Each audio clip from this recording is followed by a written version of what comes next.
Hello everyone, today a broader reflection on the popular colors, so we can say, of post-Carolingian Christianity. We already discussed very pertinent topics such as Benedict of Anians and consequently Carolingian ecclesiastical monastic, especially reform.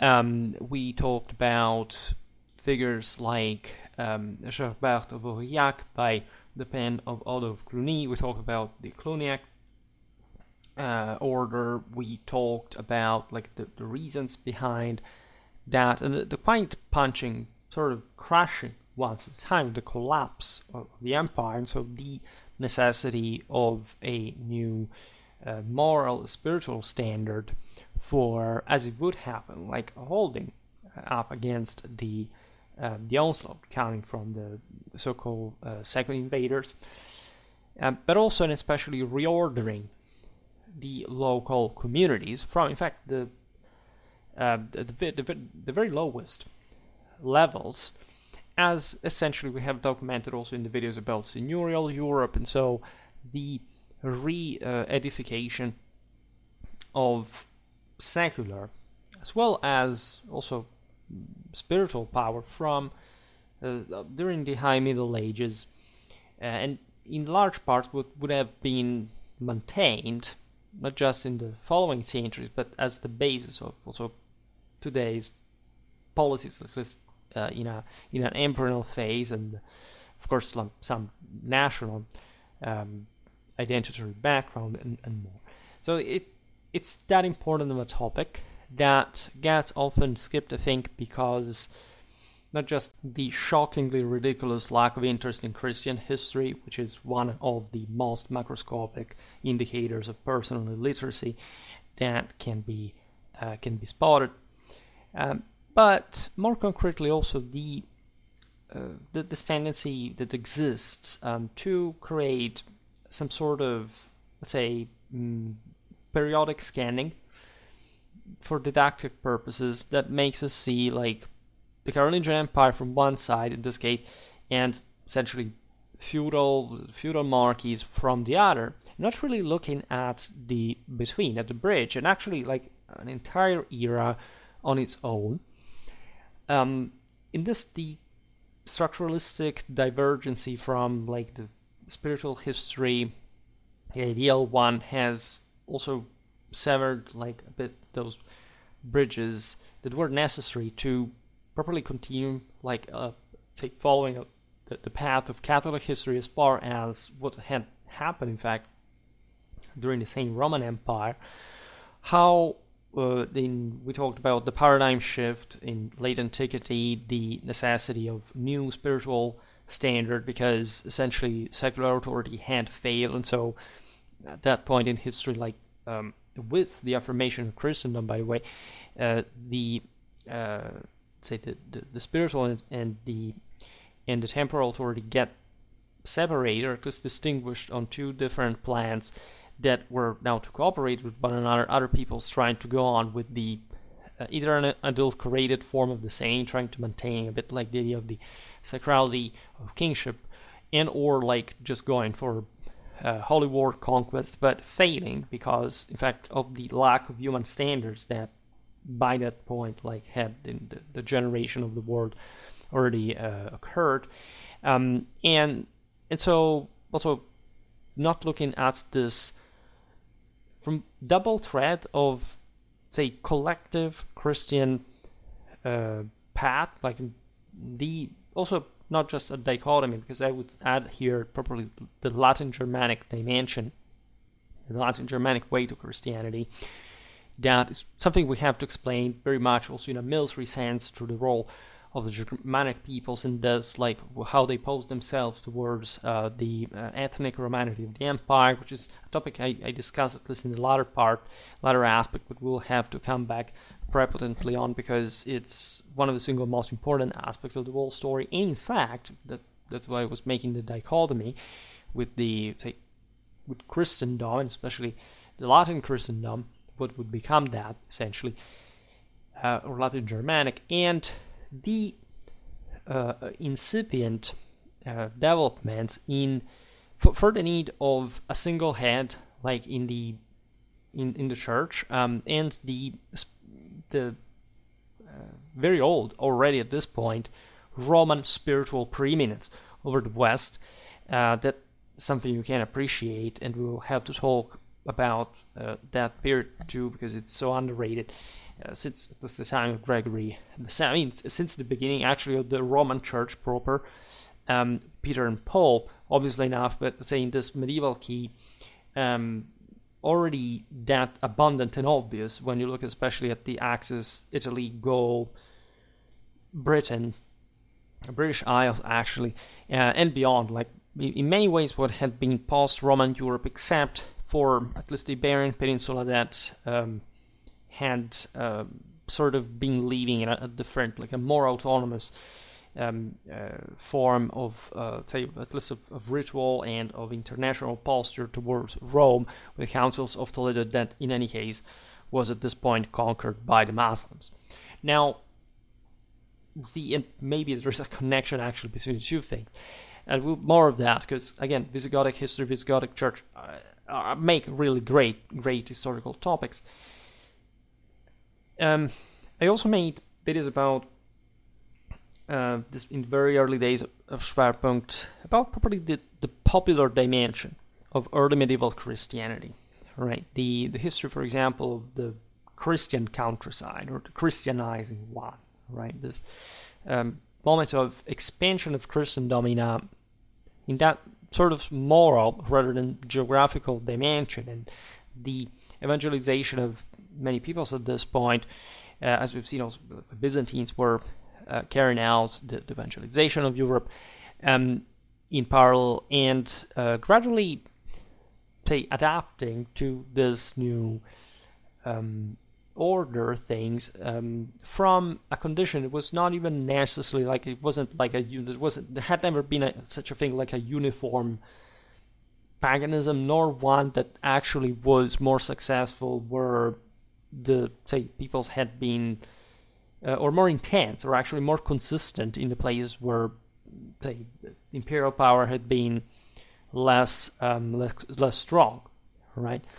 And that's where actually the role of the Germans is very interesting, because while the word Germans were able to recreate the literal empire, others were remaining out there, not even perhaps accepting the necessity of that Catholic orientation, not really doing much until they were in fact Christianized, and in fact acquired more political and national compaction from essentially a tribal, localistic past that had not, in fact, had been just the reflection of those difficulties. And there would be actually a lot to say about that's very complicated story. I actually have a video incoming, partly at least on this, and so in fact the survival of paganism, which, just like polytheism in a sense, never existed, right? It's a post-traditional national socialist invention. It has nothing to do with, and so when I mean national socialist, I really mean nationalistic and socialistic at the same time. I'm not referring to Nazism specifically, but rather the different heresies, and so the different path to the empire in Catholicism, and especially the different attitude that had existed towards the possibility of mankind being able to save themselves, at least within, at this point, the church, which is very often an underrated topic in itself, very often a misunderstood one. Actually, this should be the focal point of the entire history of the world, rather than anything, in that we mostly don't, let's say, we banalize when we look at the clash, for example, between the Catholics and the Arians, by saying, as if, the theological differences involved were, matter of say, personal opinion, in as much as every opinion is different, or there was nothing specifically victorial and intentional in these postures, in these standings. And there is almost sort of a Catholic-Protestant tension in here. If you reflect on the Arian heresy, it's actually telling you that Christ is only comparticipating to the nature of God Father, and not in an inferior and derivated way. And so there would have been, this was a major point of the heresy, a time in which the word was not, wouldn't exist, like hadn't existed yet, and that basically this would have been just created by God after the beginning of time, which, as you know, even just from Genesis, is incorrect, and to say the least. And that especially, but as I was saying right now, has properly some sort of, like, you can't have the empire, you can't achieve that level of divinity, you can't, but this, because this fit the broader rhetoric at that point of the empire versus those who were essentially just trying to fit in and not in exemplifying with their existence, their as single peoples in arms within the Roman territory, the idea that it's as if the divine standard would have been unattainable, right, and had taken on this sort of more defeatistic attitude towards the possibility, for example, the works could ensure that say salvation, at least in line of principle. And this is very much like a theme that actually I think came back like during the Reformation, pretty much in the same way, towards the same idea of empire, Catholic empire. And so this is like also a very underrated part of the story. Actually, we will not be talking about these topics today that are very important, very crucial, should be again at the forefront of research, of say historical inquiry and popular awareness. Unfortunately, they aren't. In any case, there is also another world, that is the world of the local dimension of this phenomenon, right? That is also, in a sense, the more disappointing, because the masses, the early Middle Ages, had essentially surrendered most of their capacity to the elites.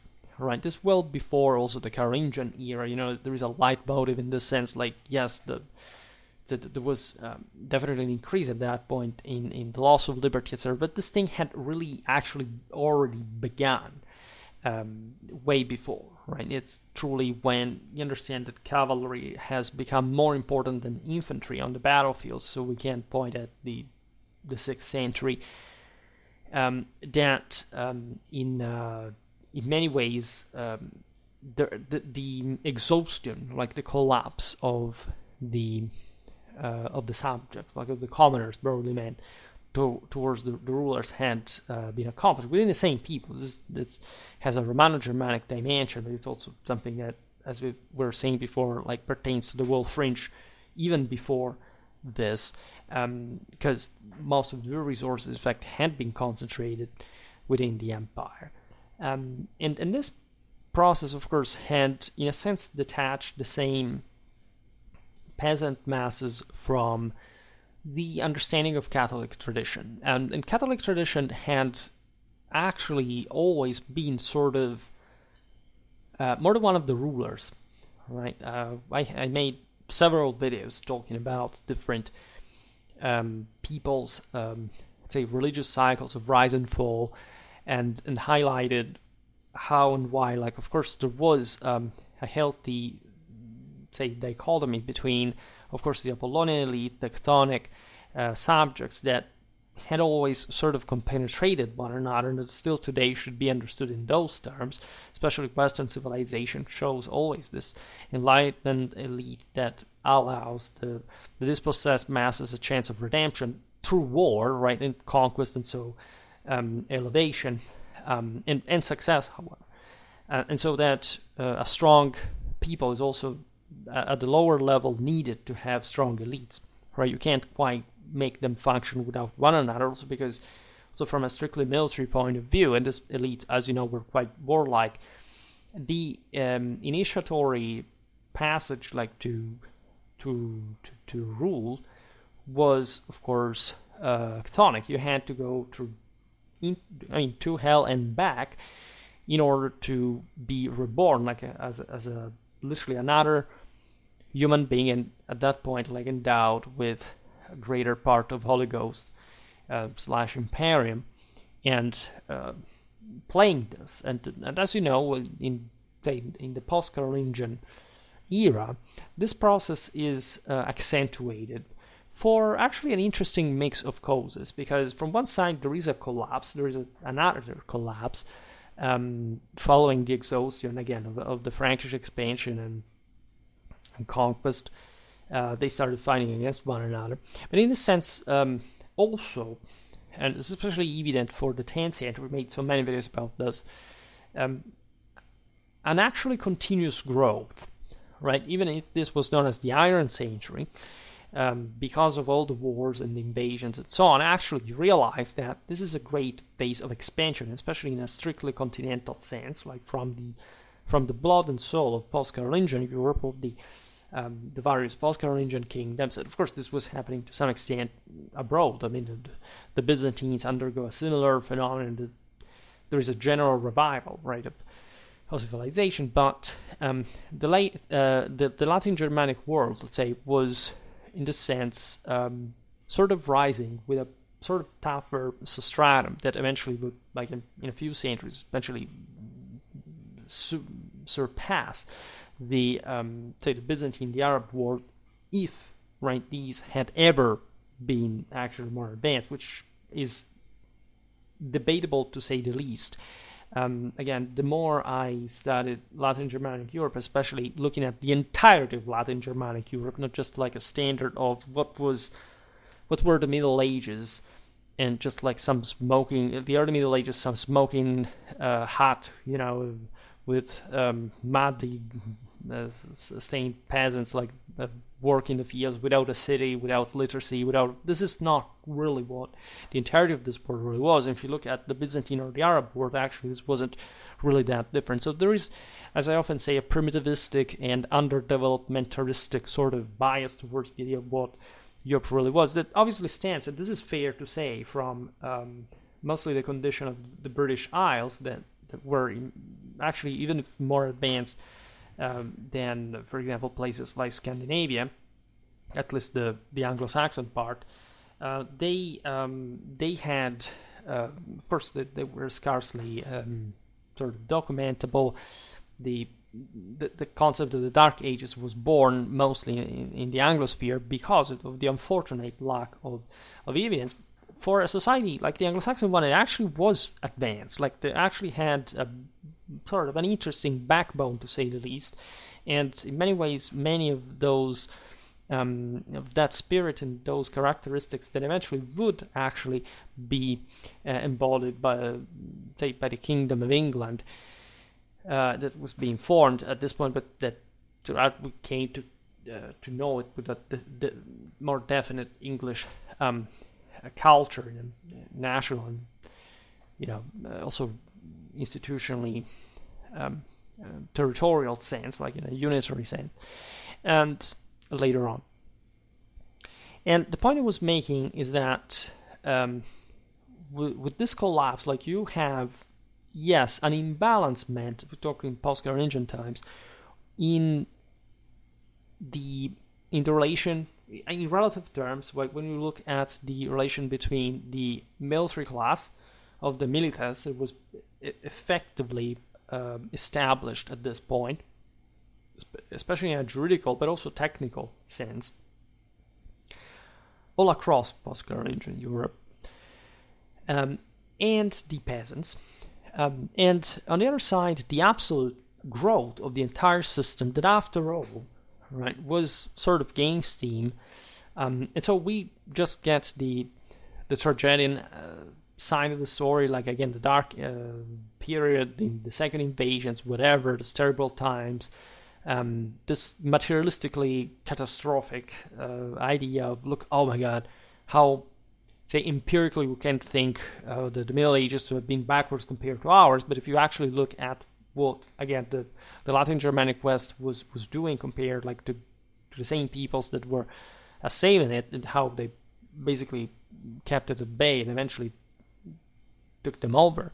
And you look at also the standards, the living standards in the rest of the world, where you actually don't see that sort of dark picture at all, right? And I think it is enough just to look at the evidence, even at the iconography, at the architecture, at everything that you can easily compare also to other areas of the world that were not as prolific in that sense, and especially down to the same, even the lowest parts of the population, right? There is no such thing like in the rest of the world.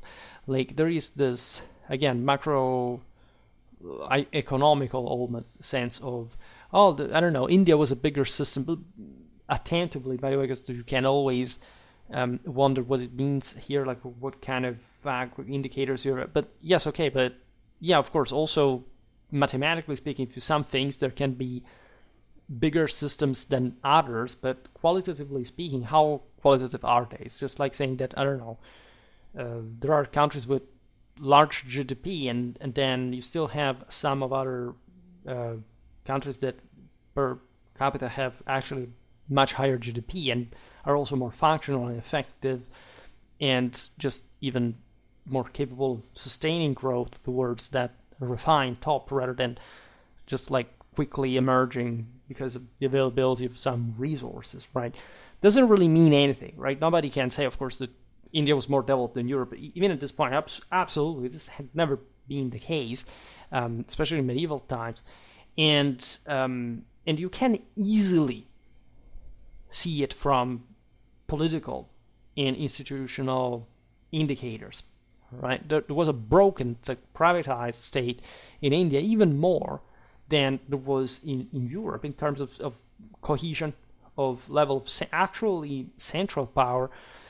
And again, we as Westerns looked at the Middle Ages by considering it this part of the Middle Ages, considering it mostly on the basis of, I don't know, 19th, 20th, 21st century standards, and saying, oh my god, it was so decentralized. And so it became the meme of decentralization, of privatization. But when we actually look at this in comparison to other parts of the world, you realize that it wasn't really that much true, and that what actually is really striking of this period is the fact that, especially in the immediacy, like of the Carolingian collapse, even if there wasn't like an effective imperial and even a royal authority in most of these kingdoms,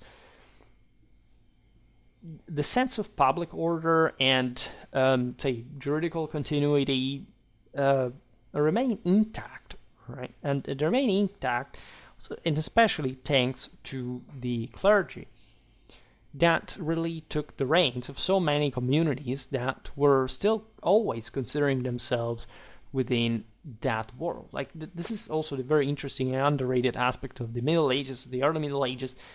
The fact that even after the collapse of the Roman or the Carolingian empires, nobody really thought that the previous system was, say, officially or formally over, right? There wasn't this realization. Most people thought, in their capacity, to be living in the wake, at least, right, of the Roman Empire, if not within the Roman Empire, and that also the new, for example, injection of national laws from Germanic peoples on the rest of say, on the Romance population eventually took on that specific identity at original level, were part of a broader harmony within a universal imperial system, so properly a Catholic one, that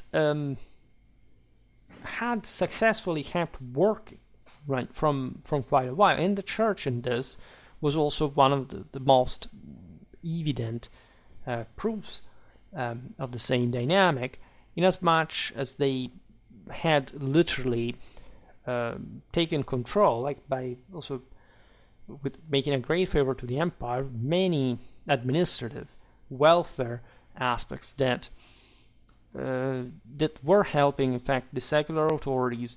That sometimes they were themselves. I mean, bishops were secular, right? In not just, say, metaphorically, but that's the secular clergy by definition. And that, in fact, as it's very much known in post-Carolingian times, would take over the control and the defense, right, of their own communities, mostly the cities, because of course the Roman system was pretty much the same. Like there is the diocese and the count, so the bishop and the count in the city, in the diocese, and everything overlaps, and of course that lives on and does continue. So actually, we will have to look at these aspects all in much greater depth, because at the end of the day, the Middle Ages is better explained through the single polities, I think, than the general. But you can understand also what those policies were doing until you, of course, see an adequate amount of them, but also you understand how they fit the general dynamic, and not just like some randomistic, oh look, this people did one thing and this one other because we're all kind of different, we have to break the schemes or whatever. No, right? They were rigidly framed within a traditional as imperial belief and faith that the same church also supported and was one with, actually, and that would continue throughout essentially the entire tradition up to a couple of centuries ago, and that nobody seems to be particularly aware or receptive of.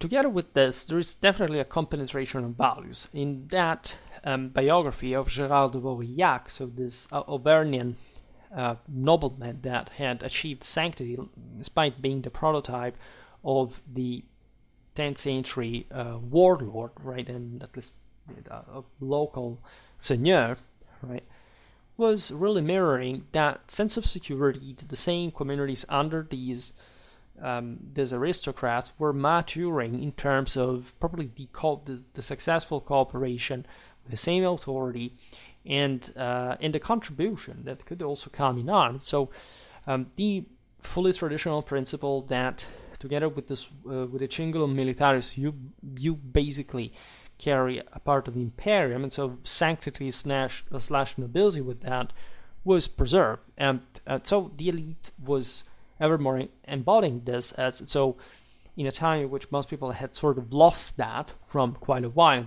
This thing had been increasing. The elite that would come, as you know, to dominate from the top of their war horses or their political and social status in the following centuries would naturally be the object of the praise also of the ecclesiastical sources that are essentially the only ones at this point documenting extensively in a historiographical, hagiographical, and more broadly literary sense this dynamics, and that of course going parallel with that level of political fragmentation territorially, so that every lord after the collapse of the empire, which he had been very much the cause of, because of his autonomizations and personal ambitions, would start rebuilding, like keeping these communities, the local community together, and striving essentially to reestablish a larger dominion, and therefore making in perspective those feudal monarchies rise. This is an incredibly important topic, and that's why especially the religious one here comes into play, because together with this higher let's say historiography, you had at the same time certain popular scholars that were taking on those beliefs transmitted in the same theological vest by the cultural elites that were undoubtedly a very important factor in the diversified evolution of the Christian religious experience at the end of the early Middle Ages. This is also very important because it shows in perspective how truly obedient and subject the masses were to the elites, as opposed to the concept that there would have been some terrible resistance and violent hatred towards the Catholic establishment that actually had never cared itself much about the direct conversion of the peasantry. Why? Because of the same point that these people did not really care. Like, their role, archetypally, hierarchically, and anthropically in the system, had been a subordinated one. And even those peoples that had sort of matured with the collapse of the state, a level of rematured or being reinjected through the migrations, etc., that level of warlikeness and sort of pride in the maintenance, in some cases successful, also at a large scale, thinking especially about the urban communities, of that sense of, again, I bear arms, therefore I'm actually a nobleman, because that was the actual Romano-Germanic traditional meaning of bearing arms. It wasn't just being a random commoner freeman, right? It was about being endowed with that level of divinity and, say, superhumanism, even to some extent, was still, first of all, coming from an age like, say, when we look at the 5th century, the Romans lived under warlords, the Germans lived under warlords. So aside from the fact that the Romans were more exhausted than the Germans in a military sense, still they would pretty much blend together, because the Germans also were less hierarchically developed. And so there is this very important re-injection of those sort of progressed values. There are some countries, by the way, in which this happens more and others less. For example, Spain and France do not really have much of a fracture with the past. Like the Frankish and Gothic elites fundamentally maintain the Roman system and oligarchically, and they have different institutional histories, different political boundaries, so that's it. Whereas, for example, Britain and Italy were really re-Germanized at a much strictly institutional point of view. This produced other paradoxes, such as the fact that actually, together with, of course, the greater Roman background, Italy became this mix, like the most civically and advanced country already at this time in terms of urbanization, literacy, like, and that also military participation to the city army, for example. Whereas some other lands witnessed a further exhaustion of the peasantry capacity to be armed, etc., without, again, making this too much catastrophic towards other parts of the world, because, say, even in Gaul, where essentially the population was the most demilitarized of all, the most subjected to a much more punching elite that was also better organized in the sense of framing people in that sort of order, etc. Still the level of actual militarization was not that low compared to other countries. Actually, Europe presented itself as a whole this more bulkily, and freer, more freely organized and populated and sort of dynamic and compact mass as a whole, in spite or even because of that political fragmentation, at least considering that this political fragmentation embodied like centers that were so strong to actually compete with one another in that sort of punching force, right? There is for this reason it's always a matter of like how do you see the glass, either half full and half empty, until you actually compare this to other glasses, and then you realize that after all things were not that bad in perspective at all, right? And the entire, as we were saying before, cultural production reflects this. And the point that some scholars make is that, however, especially the fragmentation down to the local level, like this, the autonomization of the communities to that point, which was not also a matter of of strength in this case. Actually, this was a moment of weakness, because it can't be fragmented in actively virtuous blocks that, however, must have some individual power on their own. In many ways, of course, public authority had collapsed, had, say, concretely, powerfully, like, been depleted, to say the least, would not disappear in many areas, right? And so, even though this partly remained, there was really a challenge for these communities to to restart again. And so we should see this also as a moment of further necessity to boost some activity that would obviously go in parallel with the development of some sort of diversified local experience. Now, the important thing about this is that it would makes also the Catholic point is that this did not give a rise to a further decentralization, right? Reflecting this gave rise actually to a further compaction.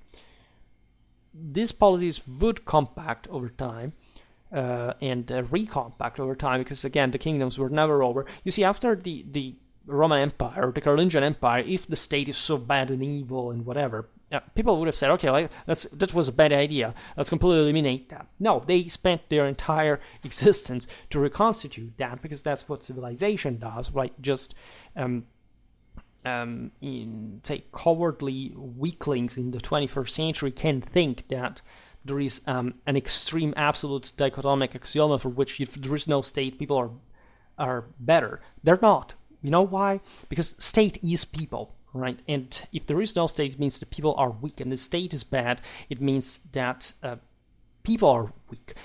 So you can have a formally officially even totalitarian regimes, but this being very weak because people are just a bunch of slaves fundamentally. Every great civilization was strong because it had a state, because people were strong to make it work and to be compact, to push things further through that civilizational capacity. And the only way to make things without a state is people being of higher value. And actually what history shows is that, because that's another level of the development, that humans, if you look at this time in history, even today, etc., are not worthy because of their specific condition in these times, in real historical times, not sort of imaginary abstract ones, to actually be successful without a state. A state can't be seen in that sense as a patch to the fact that people are fallen, and people are fallen. So they're not fallen because there is a state, right? The state exists because people are fallen. So it's very different. And if people were so worthy, the state wouldn't even be discussed, right? There would be angels, there would be gods, and so nobody would even ever come up with that. In other words, people are flattering themselves too much. They don't understand that their standards, morally, personally, and culturally, are utter garbage in this time, in this, say, human dimension. And they would be able to fix this, but they don't, right? So they can't complain about them being what they are, and also in the moment in which they're abused by a state, right? But what we see in this last millennia is that definitely, things worked better when there was a functional state, right? If the state is dysfunctional, things work bad, right? That's simple as that. State is not bad per se. It has to be a good state, right? If it ain't, it is not. And that's who's responsible for that? People, not states, right? Because the state is an imaginary thing, reflecting how people organize themselves politically, and therefore it's always on the people, not on a imaginary enemy, like the ones that conspiracy theories like to see, because they can simply blame someone else to oppress them, so by traditionally declare that they are too inferior to be superior to those who are over them, which is really what someone in the 9th and in the 10th century would have immediately told you, but it's your fault. Yeah, except in the 21st century, we have forgotten that, because of course people are slobs at every level, and they even pretend they are not, right, which is the single most disturbing thing of all. And in all this specific historical time, the elite is crucial, because you can't say that the multiplicity of those forms of religious sensitivity that were manifesting at the time would proceed only from the dialectical relation between pop culture and the elite one. here, that's where the ecclesiastical elites have the single most important role. That's, as you were saying, like the masses were emptied, were qualitatively, in many ways also unchallenging. Actually, at this point, they gave power to the elite because they felt threatened. And actually, the elite, thanks also to the Carolingian, we explained, made multiple videos on the development of the Carolingian cavalry, etc., had acquired those technical and social capacities to properly defend, also in a very functional way, because otherwise there would have not been an elite ruling, right? And of course, no elite can rule without the decisive moral support of the people. So in this moment was actually one of tightening, as we've seen, of the same bonds between these estates. So it was rather the elite here that was defining those values, and the religious ones especially were, again, being the literate, being truly the connective tissue of post-Carolingian Europe in terms of that broader spiritual, say, union, right, and awareness. And don't underestimate this, because of course these were tough times. The fact that, as I was saying before, like say Western Europe was that advanced, contrary to what's commonly believed, and it was well put anyway, doesn't mean that it was not under strain, where entire regions threatened to be destabilized. Things could have gone really, really worse than they did, right? But if they did, and it is because of the sort of extra gear that they had at this point. And when we look at the religious elites, we notice that these were developing a true, say, cultural heritage, right? A literal wealth of theirs concerning the interpretations of Christian symbolism, right? There was a new redefinition in this, especially very military, very chaotic situation, of what the guidance, the spiritual role, especially for the milites, really the church had to be. And you understand that in the following centuries you have also the Crusades, you have that aforementioned expansion of Christendom beyond, like even the Crusades are, of course, the pinnacle in interest of quality, but the Latin Germanic West, the Frankish world, had been expanding dramatically, and take Christianizing, evangelizing in the process, with the elites across the borders deciding essentially to Christianize themselves before being brought down, being obliged to do so themselves. And this was an incredibly successful phenomenon, right? So you can pick, say, the Saxon Wars and looking at the traumatic brutality with which the Franks treated the Saxons, but if you look this in the broader picture, aside from the fact that Saxons and Franks had been fighting each other for centuries, and the Saxons were objectively, like, pretty much, balls breaking in terms of invading the Rhineland continuously, and sort of they got what they deserved in perspective, and this was the story pretty much of any other area in the world. The majority of, like, the conversion was, if not peaceful, but voluntary. It was, in other words, the same peoples that, again, conferred the elites the mandate to do so, and of course other elites were, say, trying to coagulate power around the other belief that was still sort of being maintained, but was the losing side, and there is no exception here. Everything gets Christianized and developed in the process, right? So there is no alternative picture in which you would have had a non-Catholic belief, like in an advanced country. Like the last one in Europe was Lithuania. It was also not that dramatic level of advancement. They were very militarized and very sort of, let's say, pressured, and they eventually just also played a bit in the last couple of centuries the card of, I want to get Christianized, I don't want to get Christianized to get more attention, especially from the papacy, from other authorities, the Christian authorities would, because those were the only ones who had remained, would sort of legitimize them, support them, back them, etc. And the obvious reason is what we were saying before, that a civilization can exist only with a Catholic belief. So with one of world domination and of necessity, of a sole empire, right? And the sacrality of power, doesn't matter how, say, organized, because again, here we have two universal authorities that are also very, as you know, we talk often about this in the videos about the Gregorian reforms, very effective. Even if, say, coming from, indirectly so, for the development of Western civilization, in their checking one another, in their balancing one another. And when you look at these peoples inhabiting the fringes, not just they were less developed than the Christian ones, but they got developed when they got Christianized, but exactly for that reason had not matured the necessity of a Catholic power. In other words, they had, as we were saying before with Arianism, sort of snubbed the idea that there could actually be a greater ruler. So sometimes we look at these peoples by saying, these were actually the most traditional ones who actually got it. The Christians wiped the thing out. Absolutely not, right? It was actually the other way around. These were peoples that had sort of felt their own sort of inferiority. They had, therefore, had a greater contempt towards public authority, towards order, towards stability.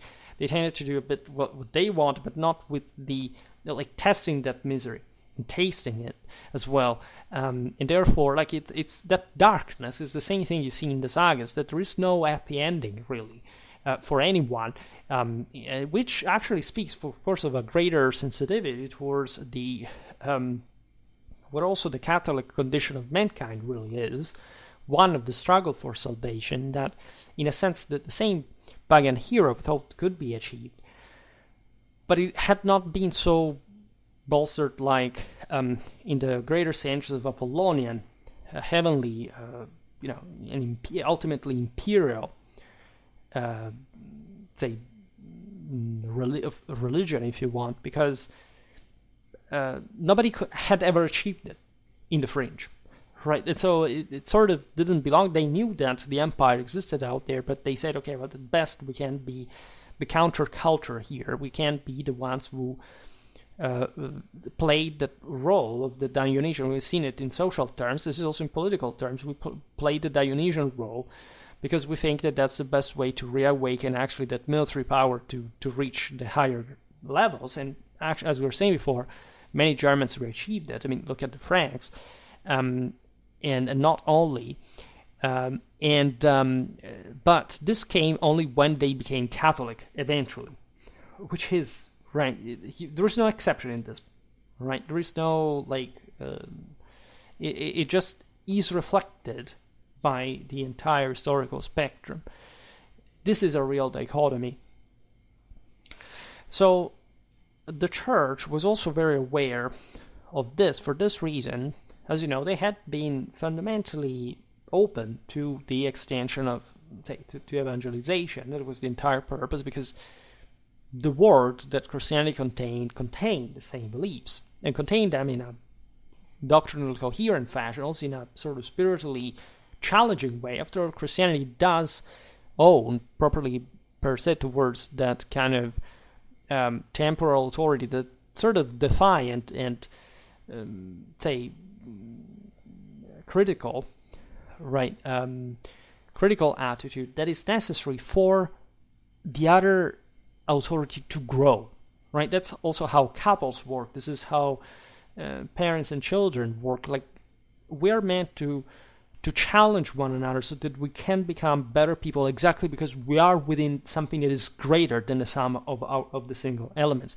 And this is what really the Imperial belief is really all about, right? So the religious elites had an excruciatingly important, to say the least, role in all this, because they were the actual spiritual makers of it. If you wonder why so much wealth was owned by the religious elites in a world where the papacy was not even a territorial state, and so this also goes against the conspiracy theories of, oh my God, they controlled everything.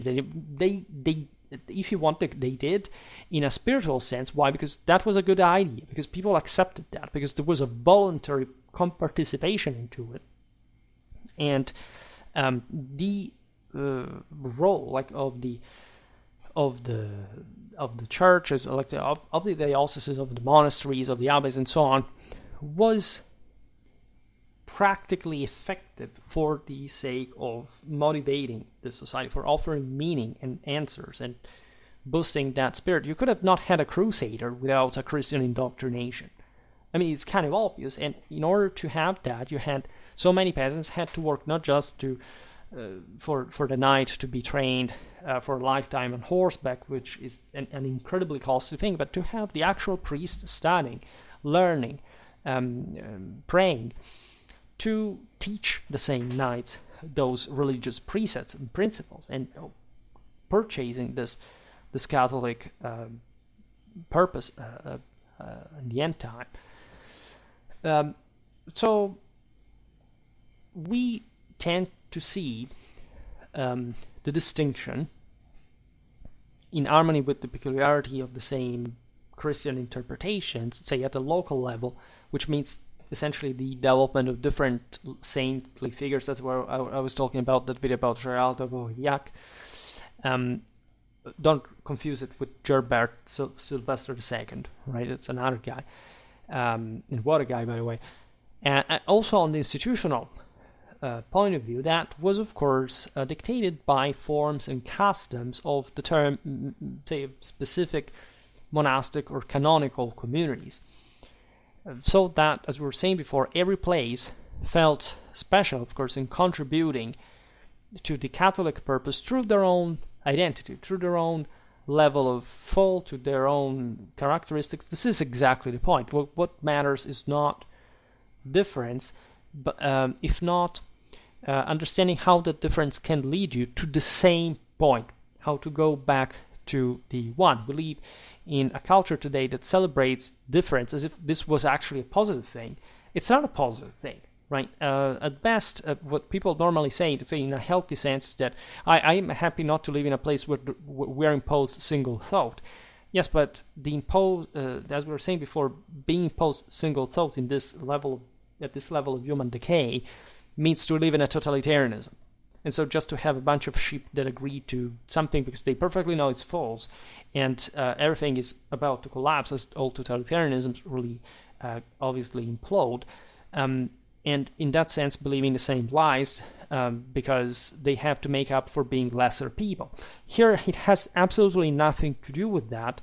This has to do with going back to unitary power, in other words, to acquire ever greater power on your own, which is something you have to do with your own forces. Right, and this is what all these various local, also folklore, legends, and were purposeful to. Like the interesting and also sad aspect of this is that unfortunately there were so many different oral traditions that we have completely lost, that we know nothing about, and that's terrifying.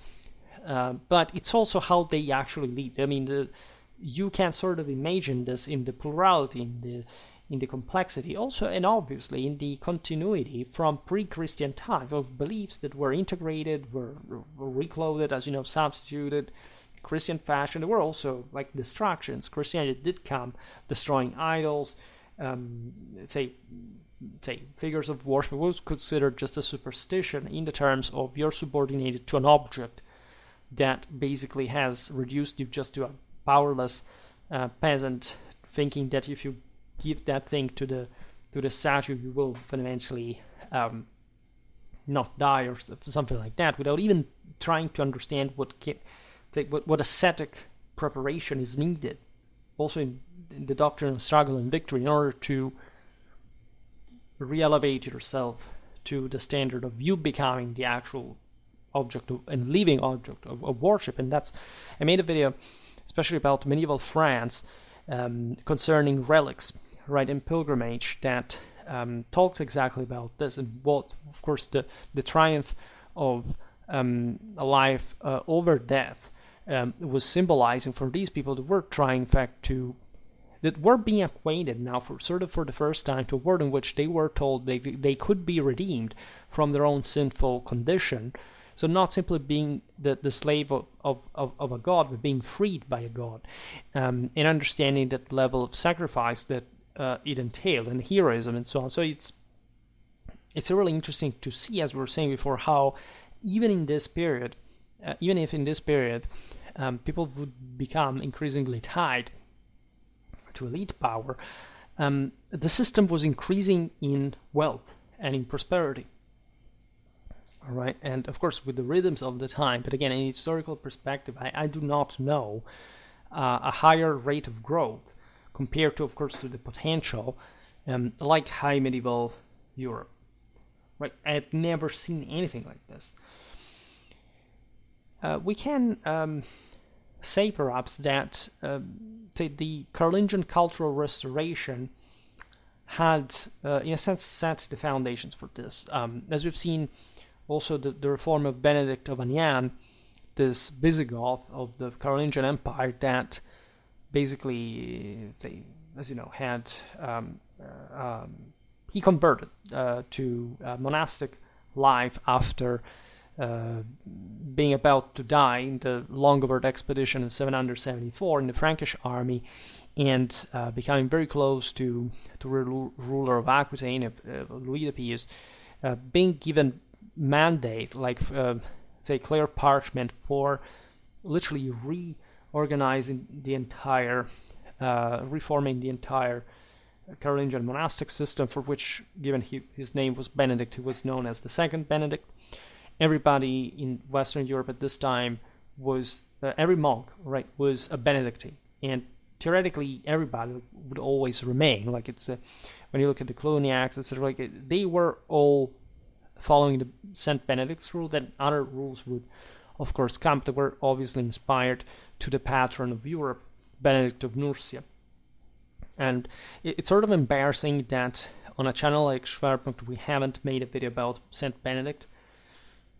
It's sort of mind-blowing. We have to repair with 200 videos on that, but one thing at a time. It's important also to discuss this for the sake, at least, as you know, I'm very, very attentive to post-Carolingian history. For many reasons, I think it's incredibly important to be. Of course, the main concern of the Carolingian Empire was that Catholic purpose of keeping all together.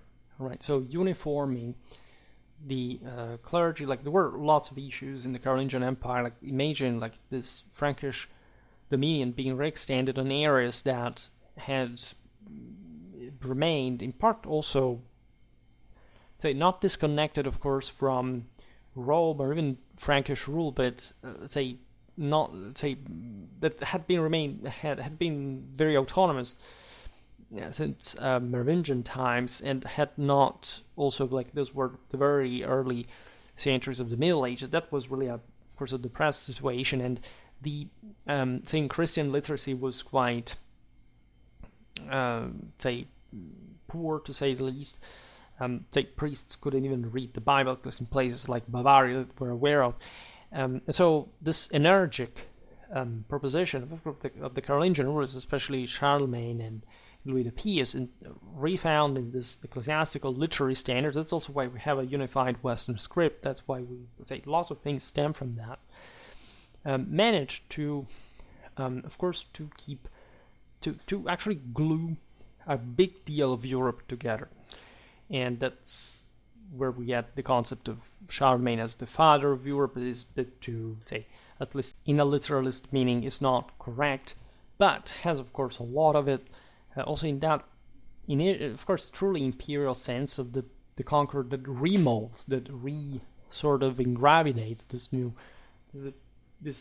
old and new conquest, and that in fact is able to inject in them that level of vassalic beneficiary organization that was good enough, right? It was better than nothing. Was not a state. And in fact, we remember that sort of feudal culture mostly because of its private dimension, but again, mostly from a modern perspective. But at the time, it was actually an incredibly effective glue. And this was reflected also at an ecclesiastical level, with the bishop, becoming truly like an assistant of secular power, properly of temporal power, and the monasteries becoming ever richer, more powerful, like all the immunities, the privileges of the church, like creating some embryo of state. In fact, all these foundations would historically back especially during the High Middle Ages, the monarchic development everywhere, like in whichever temporal authority was supported by the clergy, at least at a local level. When we talk about properly systems that had managed to reach a certain level of unity. This is not obviously true for the emperor and the pope, because the pope was always sort of a decentralized position, also to do what they did. But that was also objectively a problem of an emperor that must be an ecumenic one, right, a Catholic one. So has also to struggle for it, but has to do it also effectively. In that sense, didn't quite fully succeed. And of course, there were so many, and we saw it in so many videos, like political and ecclesiastical close connections for very obvious necessities of all this time. Think about, just again, the military organization, the defense of the territories. These were very important things. You couldn't simply like bypass them. There is all a technicality.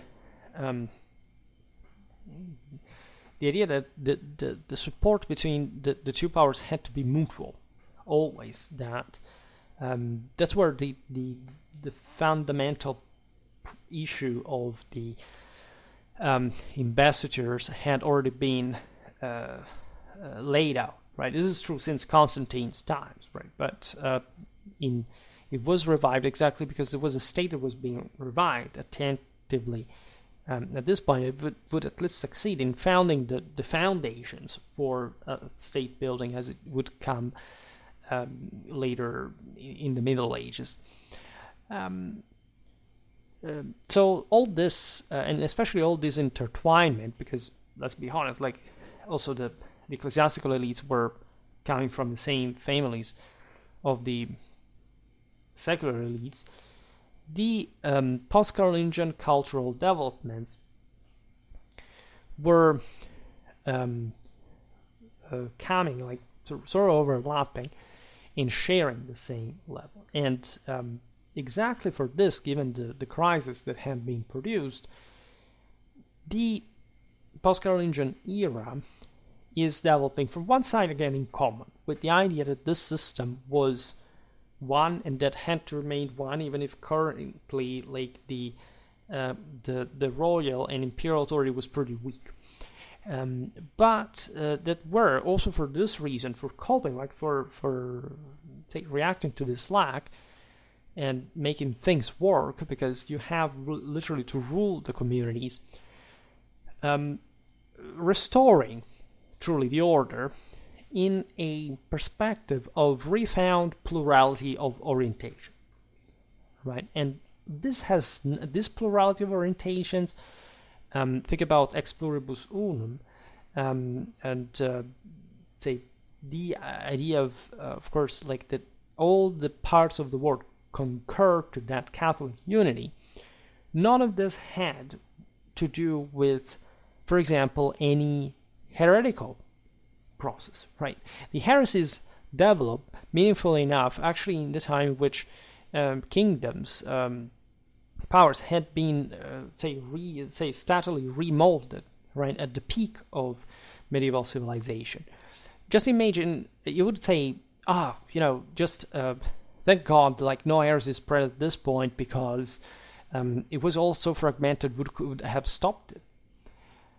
The question is, it could have not spread at this point, right? It could have not been possible because, first of all, there was no way to properly, in a moment of crisis, allow the affirmation of concepts that had nothing to do with the old Catholic point. But secondarily, they weren't in fact the moral principles for allowing a counter culture in terms of, in fact, like down with universal authority or whatever.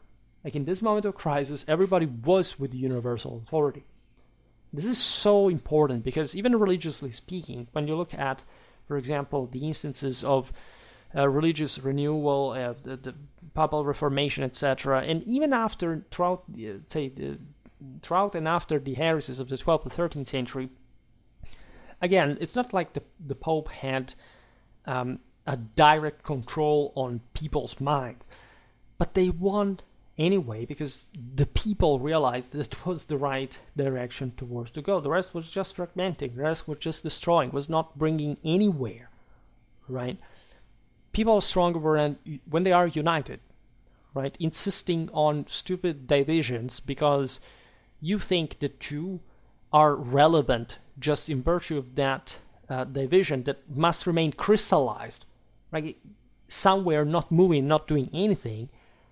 Again, traditionally speaking, what's the point of you being superior and not using that superiority to conquer the world and making it better as a consequence? Nobody knows, right? Only weak people do this, right? And weak people in history always pay. Like there is no, it's crystalline as it sounds, right? This happened to all those who, in fact, started incredibly,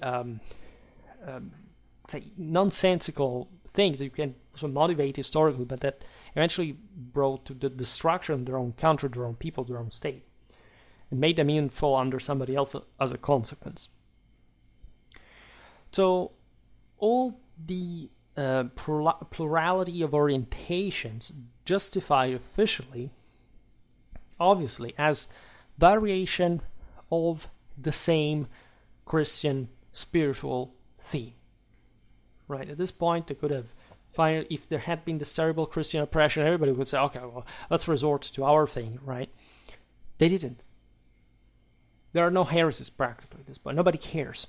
Nobody is stupid, differently from most people in the present times.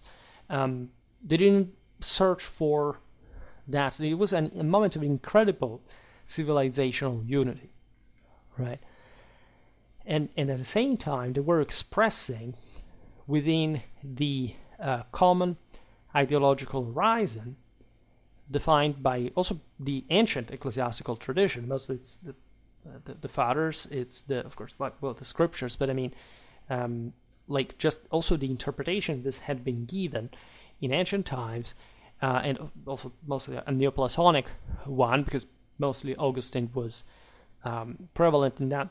And Aristotle had yet to be rediscovered, let's say, even though it's not like people were not aware that he had existed.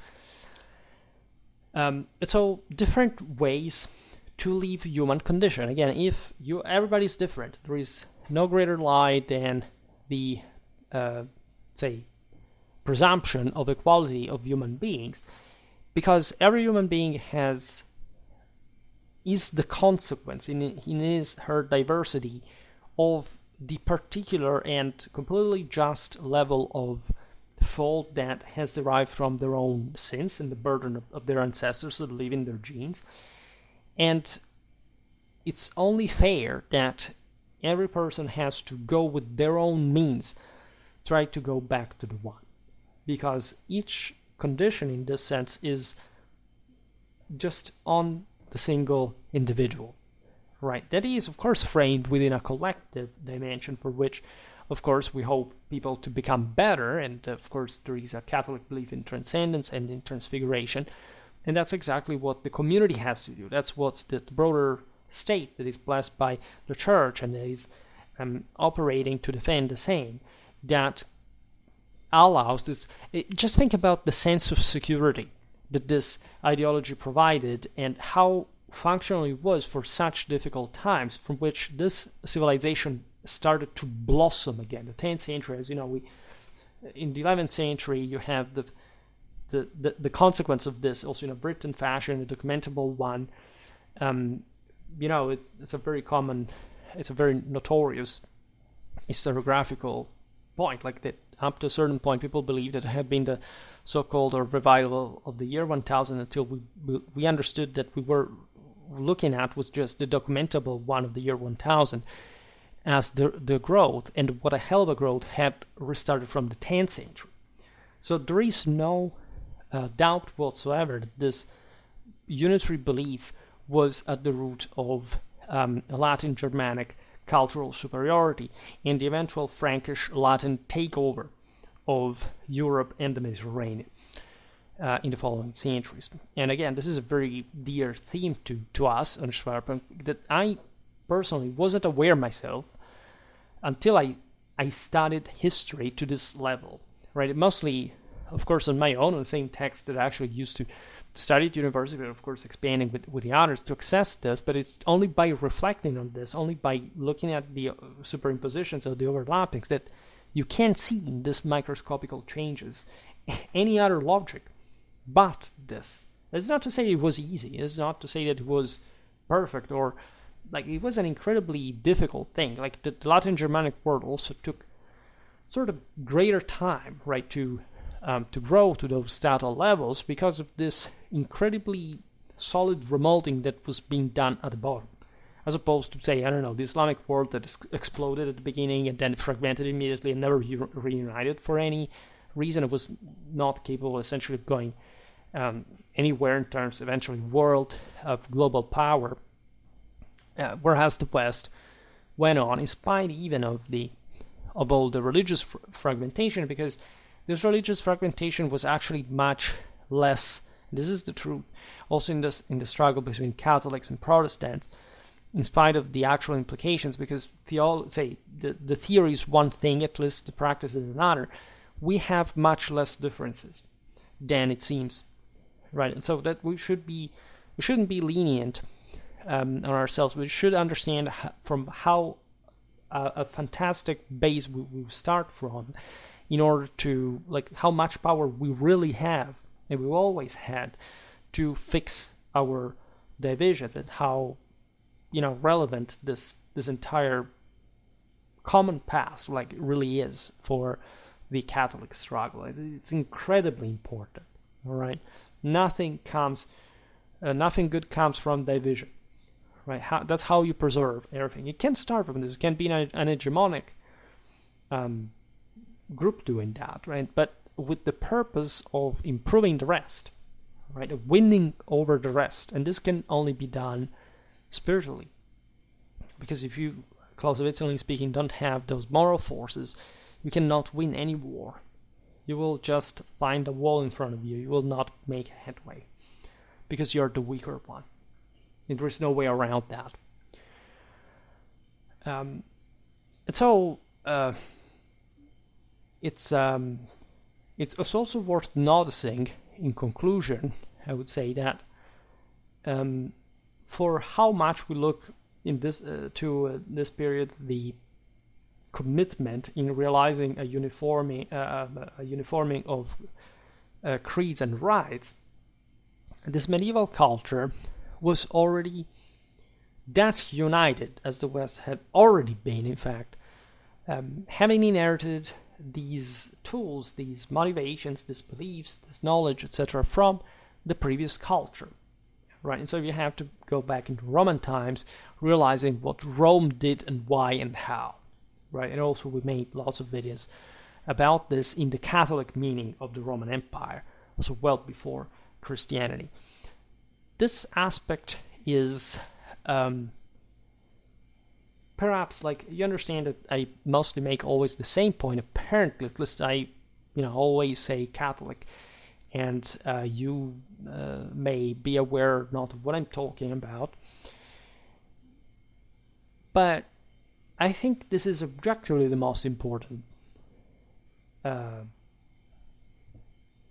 pattern, right, and explanation that you can provide to history, because if you want to find a definitive point of it all, a meaning in everything, you have to look at not just at the truth, but literally at the history of the world, that truth, say that is contained by that truth. Why do you think history is important? Why do you think that people studied history? Why do you think that there was a common awareness about the common condition of mankind and humanity fundamentally in that the theater aspect?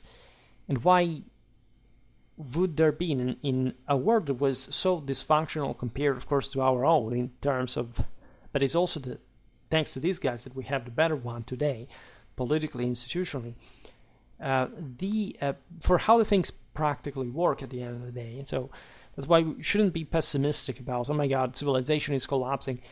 There is a collapse, but it's not like something you can't stop, or that is going to collapse to degree to which, I don't know, that, for example, what would like the hard stock of our civilization would collapse. These things happen, but it doesn't mean that they're going to wipe out everything or most of it. Like now, the West is called no, right? Actually, the rest of the world is a much greater crisis when it is confronted with what the West actually is, and they cannot afford to know it because, of course, they to accept it, at least because they live in a shame culture. For themselves mostly. So that's because they're fully aware of the ratio here. And this is the same reason why we should look more back at history in order to really understand who we are and why we came to this point, and not losing ourselves too much into the divide, but recovering properly that sense of unity. Because without that, nothing would have meaning, right? You can find unity in the same divine imperial principle. You don't have to necessarily find. You are the one who have to reestablish unity. That's the Catholic purpose of all, and that's a safe place to be. Right? It's the only true safe place of all the others you can try to hide from. Right, because it's the place in which you don't hide, in which you actually fight on and struggle and achieve and win and conquer, which is objectively the only thing that actually matters at any time. And for the obvious purpose that without moral superiority, nobody can win, conquer, and mold the world. And of course, there is a divine standard to pursue, because of course you can have weaker people than you, and of course not realizing how lowly humanity has fallen, and so say, oh my god, I'm so better than the others. Yes, but maybe I still suck somehow. That does happen too in history. In any case, we will have hopefully plenty of chances to examine this point and to really look at it in more depth. I hope that this video was useful. I really care about my history of Christianity videos because I find them extremely poignant and for the good reason, right? I don't think what I'm saying is again, I've never found any single person challenging anything I was saying about this. Like, you can find the person who says, oh my god, this person is a Christian, I hate him, or maybe they don't even know whether I'm a Christian or not, frankly. My god, this guy supports the West, so he's my enemy because he understood that I'm actually ashamed of myself, and I want, people with standards to disappear from the world because they make me appear for what I really am. And you never have any constructive opinion. You don't have any. I've never received a wall of text or anything that tells this is wrong for this and that reason. And even if they did, of course, they would have to actually explain this reason. I take my own time, hours, to explain this stuff every day, and therefore it's a bit unlikely that I haven't thought these things true to some extent. So of course, and admittedly, it's more difficult for anyone to attempt at least to make me change idea, but it's rather what I say and what I evidence here. I hope that I don't know about you, your feedback, but it seems to me that I'm drawing this from not a specific say interpretation of history. Like if you look at all the sort of more paranoid sort of the conspiratorial content, whatever, these always start from little things. They look at the detail, something irrelevant, and they try to generalize for a lot of things that they have absolutely not the basis of, and they sort of fixate with that and remain bottled into it. I cover pretty much like a very wide spectrum of stuff, and it doesn't seem to me that anywhere I look there is something that is divergent from this. Like what I said today, for example, prove that it's the diametrically opposite than how I explained it. Just try. It's It's not just you can't change all the verbs, in negative and you can say here I have the text that says that, but of course like there wouldn't be the causal connection, so it wouldn't make any sense as a text. But I mean, it's not just about flipping a coin. This is, let's say, this is also what I'm interested in. How often have you actually ever heard ecclesiastical history? Because ecclesiastical history is like a severely serious thing. Like, it's not something you wake up one day and you can simply browse. And I'm not even going too much depth here, but I'm providing with what is, I think, very soundly historiographically established, at least as a basis. And of course you can go more in depth when you actually get the explicit meanings that are even more explicit than this, and in their clarity to the point. So where do we want to go, really? What are you waiting for? Like, instead of watching videos like that pump you up in terms of hatred towards others, specifically, say hatred is just worthless. Of course, you should be somebody's enemy, right? But the idea being also that let's say that other channels just criticize others and they don't really build anything, right? Most political commentaries are this: they complain about the current situation, and they fundamentally just stop to that by saying, well, okay, they are implicitly maybe claiming that they're normal, and that there is a normality that doesn't have to care about anything that is not that is not abnormal, like that what's the pursuit, the ultimate pursuit of all? Here, you see, this tradition provides you with an actually positive objective. And so does it even care about the rest? I think that this is the actual reason. Like, this is also in many ways what makes me, because it's not that I do this stuff because I believe, or say previously in this. I came to know it while I was doing it, and so by doing it, I got more meaning and more positivity out of it, and more work to be done, and more, like, so it's really that simple and that relevant, in my opinion. So I really hope that these videos do help.